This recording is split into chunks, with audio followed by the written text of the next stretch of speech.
우리가 오늘 시간에 에베소서 2장 11절에 15절 말씀 우리가 다 같이 읽도록 할 텐데, 오늘은 13절까지만 읽도록 할게요. 에베소서 2장 11절에서 13절까지만 다시 읽도록 할까요? 그러므로 생각하라. 너희는 그때 육체로는 이방인이요 손으로 육체 행한 할례를 받은 무리라 칭하는 자들로부터 할례를 받지 않은 무리라 칭함을 받은 자들이라. 그때 너희는 그리스도 밖에 있었고 이스라엘 나라 밖의 사람이라. 약속의 언약들에 대하여는 외인이요 세상에서 소망이 없고 하나님도 없는 자이더니 이제는 전에 멀리 있던 너희가 그리스도 예수 안에서 그리스도의 피로 가까워졌느니라. 아멘. 자, 우리가 오늘은 아마 이 말씀 사랑에 대한 말씀입니다. 사랑에 대해 설명해 주는 말씀인데, 제가 예전에 아마 사랑에 대해 설명을 드린 적이 있습니다. 한 2년 됐나? 그 정도 됐을 것 같아요. 물론 그때 우리 성도님들이 이 사랑에 대해서 다 알아들으셨다라고 생각을 했어요. 설교 끝나고 이제 나눔을 했을 때 그 나눔의 내용이 정확했습니다. 그래서 저희 되게 놀라운 거, 그로부터 1년이 아마 지났을 거예요. 어떤 분이 저한테 사랑을 세상에서 말하는 그 사랑을 요구하더라고요. 제가 그 사랑에 대한 설교를 한 다음부터 마지막에 제가 뭐라 그랬냐면, 그렇게 세상에 있는 사랑을 저한테 요구하시면 안 돼요라고 제가 설교를 한 적이 있었어요. 기억이 나실지 모르겠지만은.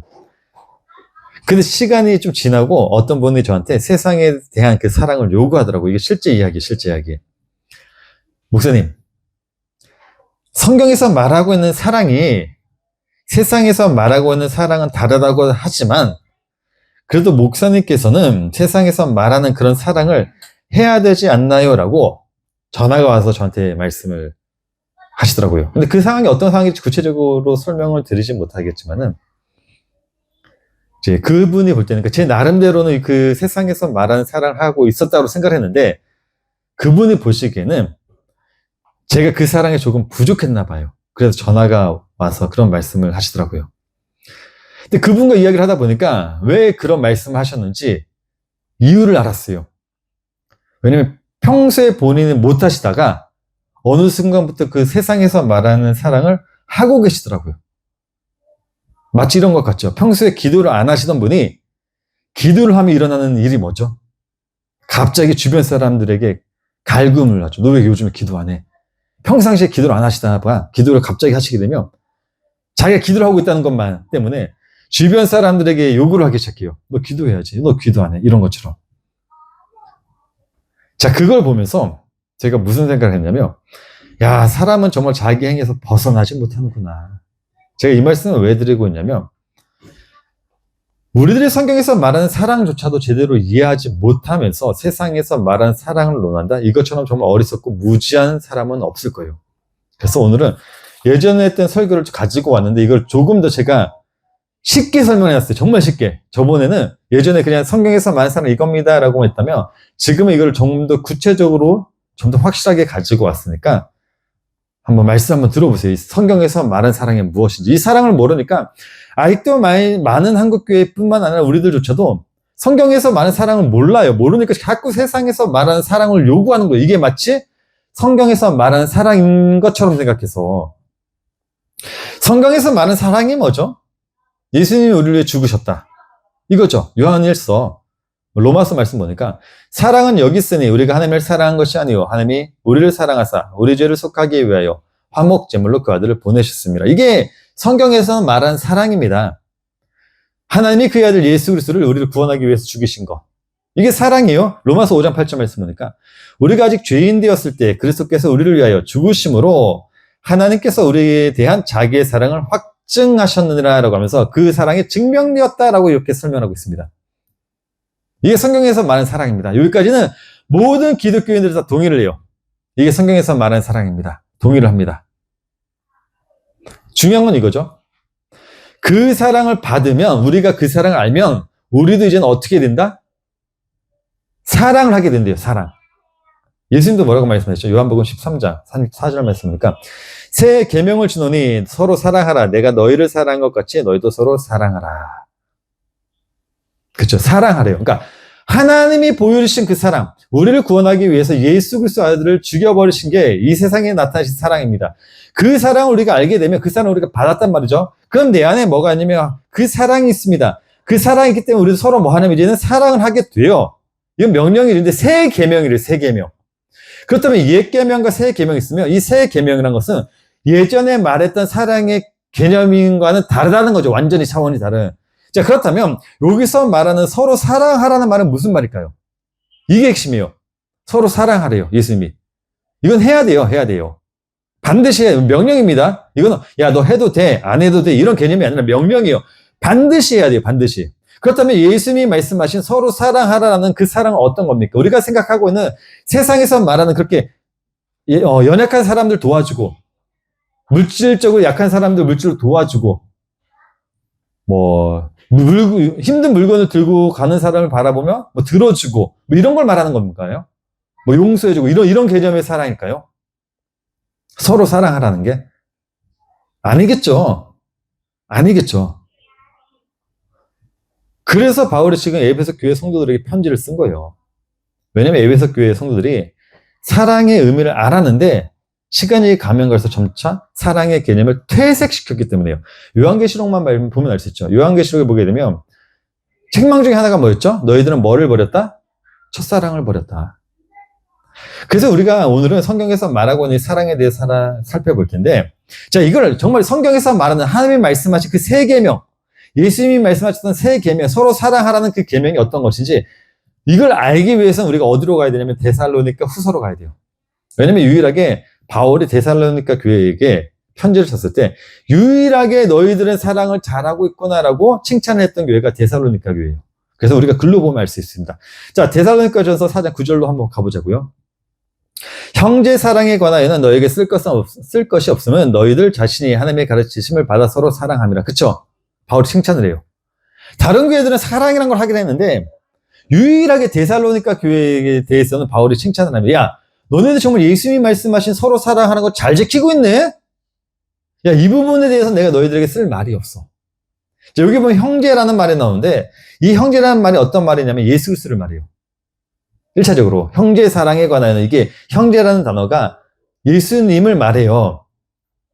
왜냐면 이거 오늘 본문으로 다시 돌아가 보면 바울이 우리가 예수 그리스도의 피로 그의 형제가 되었다는 말이 있어요. 물론 한글 번역에는 없습니다. 한글 번역은 원문을 조금 퇴색을 시켰어요. 자, 13절 말씀 볼까요?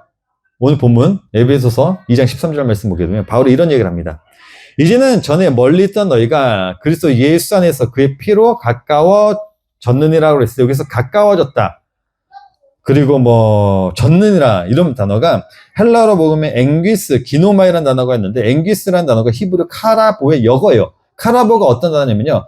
친족이라는 단어예요. 쉽게 말하면. 여기서 가까워졌다는 말 자체가 그냥 친족을 의미해요. 친족을 의미하는 단어예요. 그리고 기노마이는 어떤 상태가 발생되다, 생겨나다는 뜻이거든요. 그러니까 그리스도의 피로 가까워졌다는 말을 원문으로 자칫 직역을 해보면 이렇게 돼요. 예수님이 흘리신 피로 우리가 예수님과 한 형제가 되었다. 한 가족이 되었다. 이런 뜻이에요, 그냥. 그러니까 한글 번역은 이걸 그냥 그리스도의 피로 예수님과 가까워졌다. 그냥 마치 그냥 좀 생뚱맞게 이렇게 우리가 좀 이제 안 친했는데 좀 가까워졌어요. 이렇게 번역을 했는데 원문을 봤더니 예수 그리스도 피로 우리가 예수님과 한 가족이 되었다는 뜻이 그냥. 가족이 되었다는 말. 자, 그걸 가리켜 형제라고 해요. 형제. 자, 형제를 헬라어로 뭐라냐면 다시 데살로니가전서 4장 9절로 보게 되면 형제라는 단어가 필라델비아죠. 필라델피아. 필라델피아가 뭐죠? 미국의 6번째 큰 도시가 필라델피아 있잖아요. 이 단어가 여기서 나온 거예요. 그러니까 미국의 6번째 큰 도시 필라델피아의 뜻이 뭐 어떤 뜻이냐면 형제 사랑의 뜻이에요. 필라델피아. 뜻 자체가 그렇다고요. 자, 그런데 바울이 이 데살로니가 교회들이 지금 뭐 하고 있냐면 형제 사랑을 잘하고 있대. 예수님을 잘 사랑하고 있대요. 지금 쉽게 얘기하면. 근데 너희들 예수님 사랑에 대해서 내가 쓸 말이 없어. 그렇다면 그들이 예수님을 어떻게 사랑하고 있었기 때문에 바울이 야, 이 부분에 대해서 내가 쓸 말이 없어. 형제 사랑에 대해서 내가 쓸 말이 없어. 라고 이야기한 걸까요? 그건 그들이 이 땅에서 예수님을 잘 연기하는 배우로 있었기 때문에 이 말을 한 거예요. 원문으로 보게 되면. 자, 바울이 데살로니가 교회 성도들에게 편지를 쓸 때 그 시작임을 어떻게 했냐면 야, 너희들은 너희 지역에서 예수 그리스도를 잘 연기하고 있구나라고 표현해 주셨어요. 데살로니가 시작 자체를. 자, 데살로니가전서 1장 6절에 7절 말씀 볼까요? 또 너희는 많은 환난 가운데서 성령의 기쁨으로 말씀을 받아 우리와 주를 본받은 자가 되었으니 그러므로 너희가 마게도냐와 아가야에 있는 모든 믿는 자의 본이 되었다고 했죠. 여기 보게 되면 본이라는 단어가 나오는데 두 단어가 달라요. 앞에는 미메테스, 뒤에는 티포스라는 단어가 사용됐죠. 한글에서는 두 가지 그냥 본으로만 사용됐지만은 원문은 다르다고요.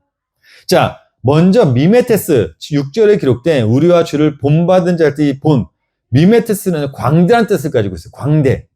그리고 뒤에 티포스라는 단어는 상처, 흔적, 형상, 모양이라는 뜻을 가지고 있는 단어예요. 그러니까 바울이 말한 앞부분에서 우리와 주를 본받는 자가 됐다는 건 뭐냐면 야 너네도 지금 광대로 있구나. 근데 광대는 어떤 광대예요?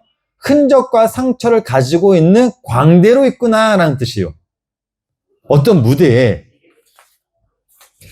근데 이 이야기를 바울도 했죠. 바울도 자기 자신을 가리켜 뭐라고 하죠? 나에게도 뭐가 있다? 예수 그리스도의 흔적이 있다고 한다고요. 바울이. 그래서 바울이 나를 본받으러 가잖아요. 고린도전서 11장 1절과 빌립보서 17절 말씀 보니까 3장 17절 말씀 보니까 내가 그리스도를 본받는 자가 된 것 같이 너희도 나를 본받으라고 하죠. 빌립보서 3장 17절 말씀 보니까 형제들아 너희는 함께 나를 본받으라. 그리고 너희가 우리를 본받은 것처럼 그와 같이 행하는 자들을 눈여겨보라고 하죠. 자, 그런데 데살로니가 교회 성도들도 바울이 가지고 있었던 흔적을 가지고 있었고 바울조차도 예수님을 연기하는 광대로 있었는데 데살로니가 교회 성도들도 지금 그 모습과 동일하게 있었다는 거 지금 똑같이. 자, 그렇다면 잘 보세요.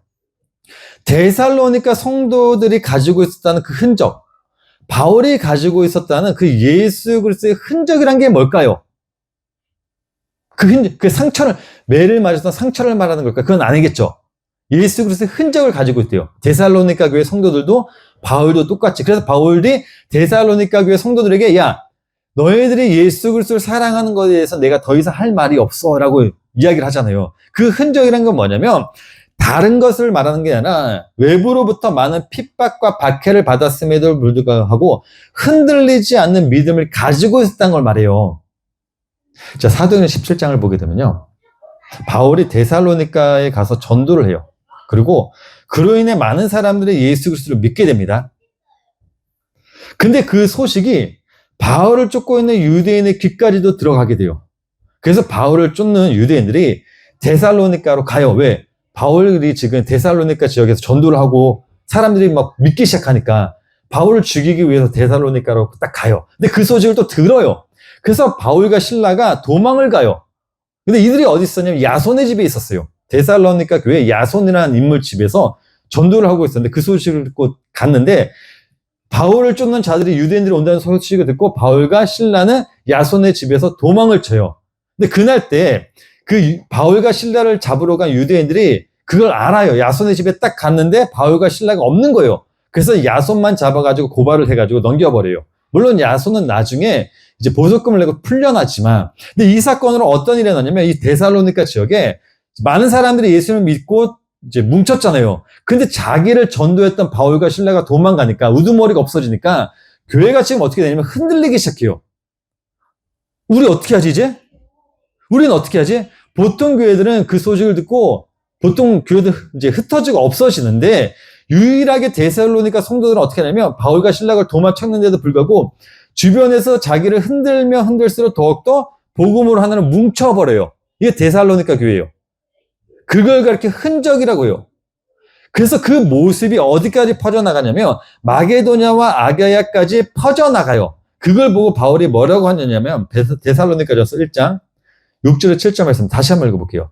또 너희는 많은 환난 가운데서 성령의 기쁨으로 말씀을 받아 우리와 주를 본받은 자가 되었으니 그러므로 너희가 마게도냐와 아가야에 있는 모든 믿는 자의 본이 되었다고 하죠.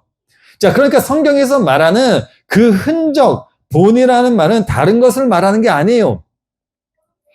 복음을 우리가 받았으면 복음을 흩으려고 하는 어떤 외적인 작용이 와도 절대로 흔들리지 않고 오히려 복음에 함몰되어 하나가 되는 걸 가리켜 바로 그리스도의 흔적이라는 거예요. 예수님을 사랑한다라고 하는 겁니다. 이거를 가리켜 예수님을 연기하는 배우라고 하는 거예요. 그러니까 너희들 서로 사랑해. 예수님이 그러잖아요. 새 계명을 주노니 내가 너희를 사랑한 것 같이 너희도 서로 사랑하라는 말은 세상에서 말하는 그런 사랑의 종류가 아니라 우리가 말씀을 받으면 내 안에서부터 외적인 어떤 공격들이 들어온단 말이죠.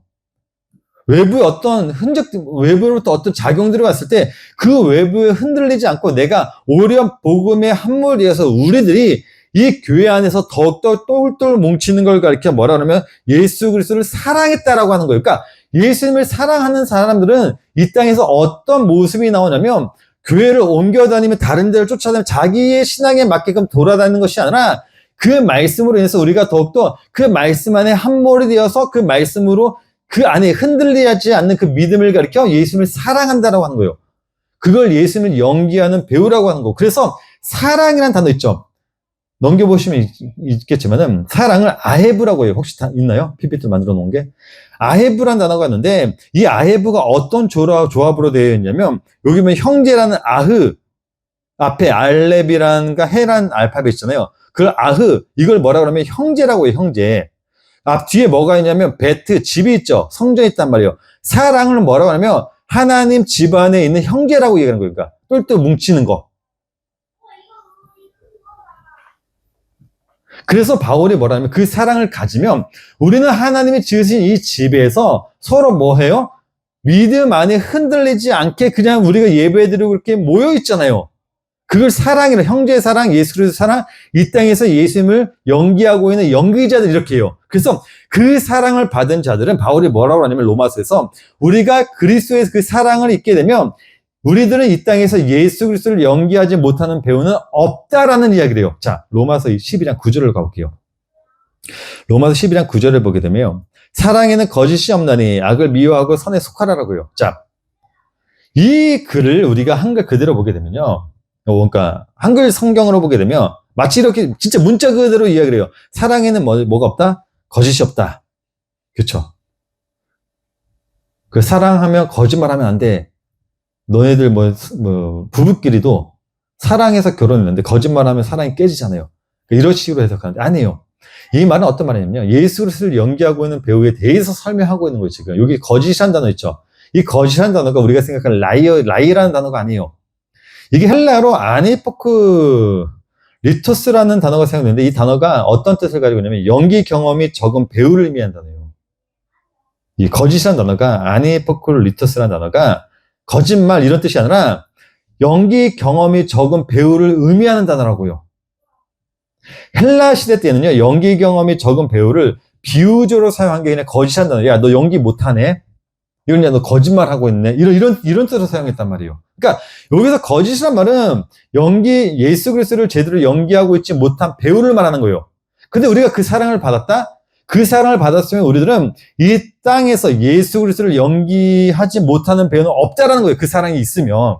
그걸 가족이라고 해요. 그래서 바울이 오늘 본문에서 우리가 어떻게 그의 형제가 되었는지에 대해 이야기한 게 아니라 우리가 어떻게 그의 집에 사는 가족이 되었는지에 대해서도 설명을 해놔요. 자, 19절 말씀 보게 되면 권속이라 나옵니다. 하나님의 권속.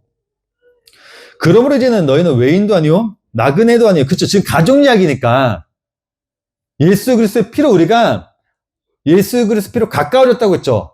예수 그리스도의 피로 우리가 예수님과 하나님의 집에서 한 가족이 되었어요.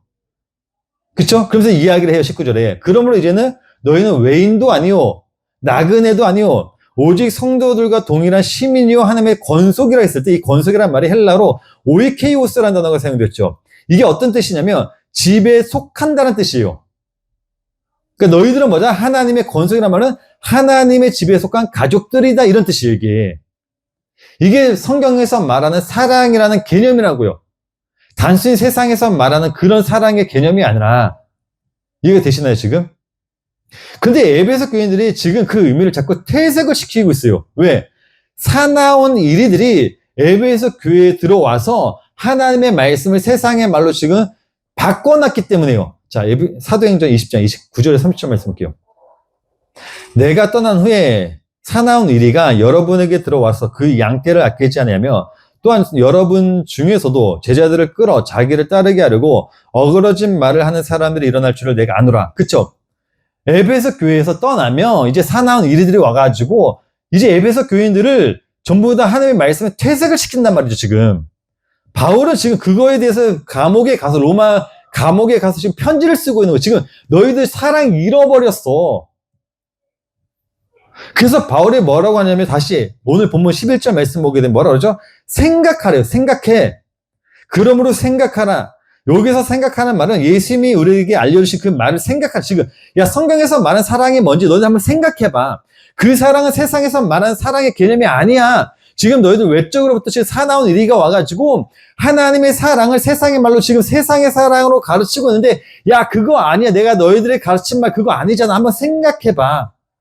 이 생각하란 말이 예수님이 요한복음 16장 4절에서 쓴 단어 동일하게 사용이 되었거든요. 오직 너에게 이 말을 한 것은 너희로 그때를 당하면 내가 너에게 말한 이것을 기억나게 하려 함이라 했을 때 기억나게라는 단어가 프네모니오죠. 오늘 본문에서 바울이 사용한 프네모니오라는 동일한 단어죠. 자, 그런데 보니까 이게 누가 이걸 기억나게 한대요? 예수님이 오직 너에게 이 말을 한 것은 너희로 그때를 당하며 그때 하나님의 말을 잃어버릴 때 그때가 당하면 너에게 말한 이것을 기억나게 할 것인데 이건 누가 하게 한다는 거죠? 성령이 한다는 거잖아요. 요한복음 16장 성령장이란 말이에요. 자, 그런데 지금 이 단어를 지금 바울이 에베소 교인들에게 쓰고 있어요, 지금. 야, 너 생각해. 자, 그렇다면 바울이 말하고 지금 에베소 교인들에게 뭘 요구하고 있는 거죠? 생각하는 말은 뭘 지금 하라는 거죠? 너희들 지금 뭐 하고 있어? 성령에 취해 있어. 이런 뜻이에요, 지금. 야, 너희들 생각해, 이게. 야, 너희들 다시 생각해내. 관념적인 게 아니라 너희들 지금 성령에 취해 있어야 돼. 자, 에베소서 5장 18절. 바울이 그래서 한 말이 이 말이에요. 술 취하지 말라. 이는 방탕한 것이니 오직 성령으로 충만함을 받으라. 그래서 바울이 에베소 교회들에게, 성도들에게 이 얘기하는 거예요. 야, 기억해.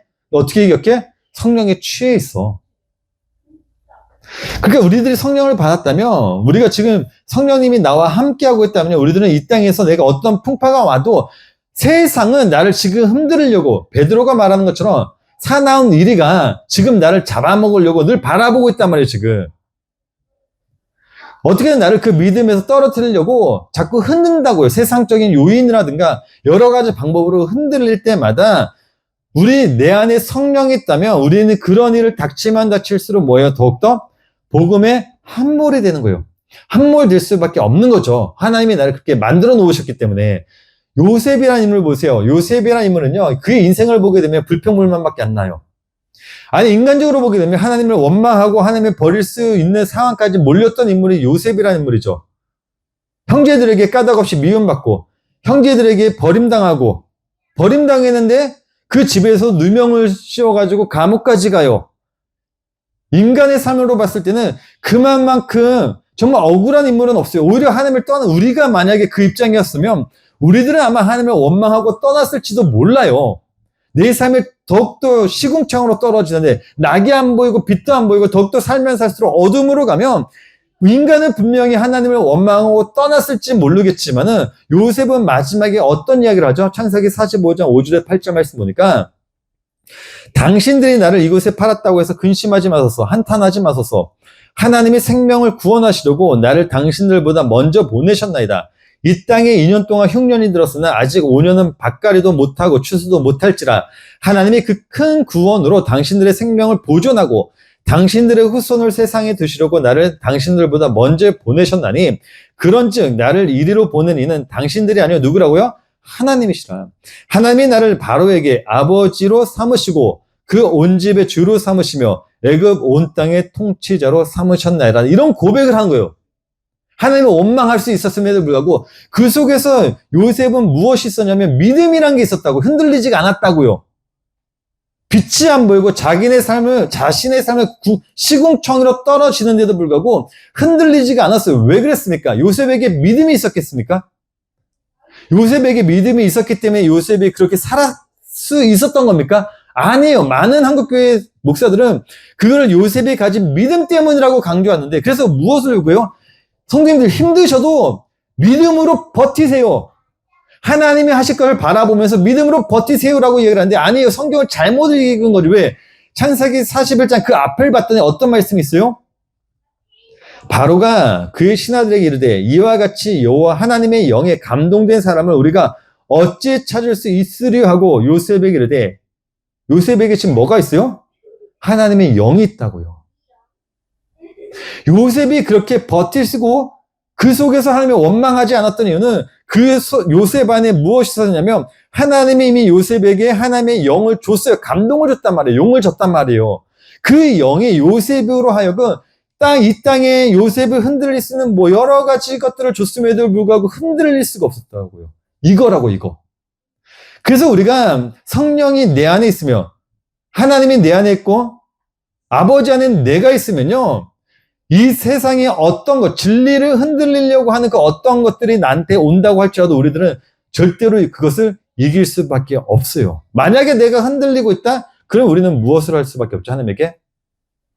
성령을 취해달라고 요구할 수밖에 없죠. 예수님도 분명히 뭐라고 말씀하셨습니까? 구하라, 찾으라, 두리라. 무엇을? 성령을.